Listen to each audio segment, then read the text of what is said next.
Well, this right here is the coupling system, and this finna be reviewed by Instructor Moore.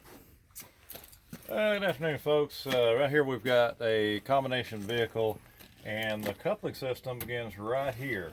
All right, you have your emergency line and you have your service air lines right here, and you walk up to them and grab them, and I say, I hear no air loss. And it has springs on the lines to keep them from cramping at their most vulnerable point. From here, get up on the vehicle, and you've got some things to check over here. First thing I like to check is the glad hand on this side, right over here. Rotated up at a 45-degree angle. You have a glad hand seal here and one on the trailer right here. Check for obstructions. Okay, that's clean. And then you can put the service airline on. Moving on to the electrical. Inspect the electrical. Make sure it's not rubbing on any of the cross members. Make sure it's fully plugged into the trailer and underneath the vehicle safety catch here. To check this, pull it out. Check the female end right here. Make sure there's nothing, no kind of dirt or anything like that in there. Make sure there's no missing pins in here. Plugs into pins. Guess you can see that with the camera. Reinsert. Push it all the way in until the safety catch goes down. This prevents the line from being pulled out as you turn. Check this one the very same way. I will not take that one off. No need. I can see, starting from the top to the bottom on our coupling system, I've got the trailer apron and I have the fifth wheel. I can see part of my fifth wheel right here. I'm looking for cracks, bends, and breaks in the fifth wheel.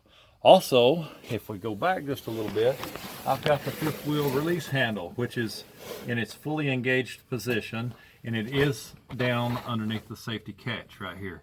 I've got the fifth wheel platform, checking for brakes, any kind of illegal welds or drilled holes that shouldn't be there, and I have the fifth wheel mounting bracket and mounting bolts, checking for any missing bolts or any shiny threads that might indicate a loose nut.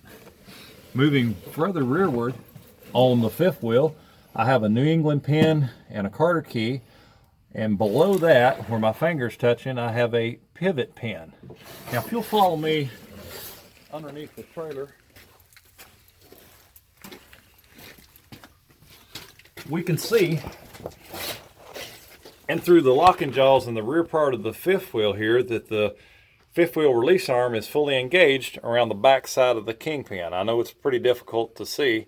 The kingpin is not bent, broken, cracked, or otherwise damaged. Over here on the right side of the fifth wheel is the fifth wheel adjustment bolt. Should you have excessive slack, you could take it to the garage and they would be able to adjust that for you. Of course, as always, you always inspect that your trailer apron is sitting level on the top of the fifth wheel and you have plenty of grease. It's properly greased. Check both sides of the fifth wheel mounting bracket and both sides all the way around to be totally safe.